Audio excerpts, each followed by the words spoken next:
هو أنتم رحتوا فين يا جماعة؟ بانزّل لكم وصفات كتير ومش بالاقي حد يقول لي سلِّم إيديك، ده النهارده هاعمل لكم شوية بانيه كدّاب، بانيه فراخ من غير فراخ، ما أنا باقول لكم كدّاب، معاكم أبانوب ويالّا بقى أدّيكم سر البانيه الكدّاب. أول حاجة كده عندي كوباية من الدقيق، هانزل عليها بمعلقة من الملح ورشة بسيطة من الفلفل الأسود وشوية من الكاري وكمان رشة بسيطة من السبع بهارات والبابريكا المدخنة ونُص معلقة من الكركم وطبعًا معلقة من النشا، وهادّي كل المكونات دي تقليبة بالمضرب اليدوي بتاعنا. وبعد كده بانزل بقى بكوباية من المَيّة، بانزّلها شوية بشوية لحد ما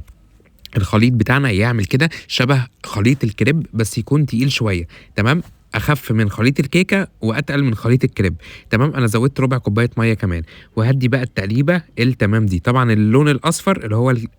الكركم حطيته عشان يدّي لون أصفر شوية، عندي بقى بتنجانة حلوة كده هابدأ كده أدّيها تقشيرة، وبُصّوا يا جماعة قشّرتها إيه بسهولة جدًا، وما كلتش نُصّها، بعد كده بقى يا جماعة هاخد بقى البتنجان بتاعنا وأقطّعه كده شرايح بالطول زي ما أنتم شايفين. ولازم يكون السمك بتاعه ولا خفيف أوي ولا تخين أوي، هو ده السمك عشان البتنجان يستوي، وآخد بقى البتنجان بتاعنا حطيته بقى في الخلطة اللي أنا حطيت فيها إيه، حطيت فيها دقيق وشوية توابل والمَيّة، وأسيب بقى البتنجان في الخلطة دي ممكن أسيبه مثلًا إيه بتاع نُص ساعة، ساعة بالكتير علشان يشرب من التتبيلة الحلوة دي. طب فكروني أنا حطيت ليه كركم في الخلطة؟ يالّا لو مركزين هتكتبوا في الكومنتات حطيت ليه كركم. عندي بقى شوية بقسماط حلوين كده من بتوع البانيه الحقيقي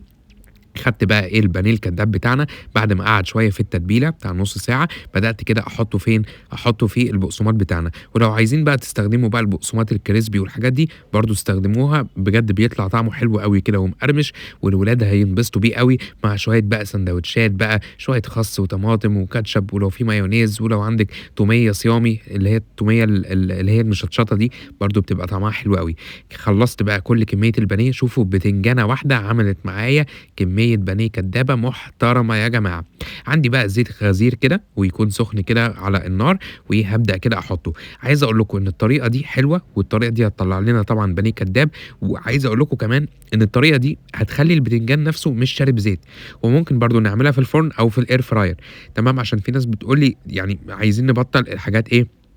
المقليات شوية، تعالوا بقى أوريكم حتة بانيه كدابة كده، شايفين يا جماعة تحسوا بجد إن هو بانيه كداب، أو اللي هو البانيه الحقيقي يعني، هادّي بقى التقليبة وكده بقى هو استوى، خد له مثلًا 5 دقايق في النار والبتنجان استوى وبقى زي الفل، هابدأ كده أطلّعه وأحط بقى إيه الدور التاني، شايفين كل ده من بتنجانة واحدة اللي أنا قطعتها في أول الفيديو، وبدأت كده أرص وحطيت له بقى شوية بقدونس، وبجد يا جماعة ريحته حلوة جدًا وطعمه جميل أوي، وبجد ولازم تجربوا البانيه الكداب على طريقتي. يالّا جرّبوا البانيه الكدّاب على طريقتي، وأنا اسمي أبانوب، ما تنسوش تعملوا لي follow ويالّا شيّروا الفيديو على كل الجروبات وقولوا لهم جرّبوا البانيه الكدّاب.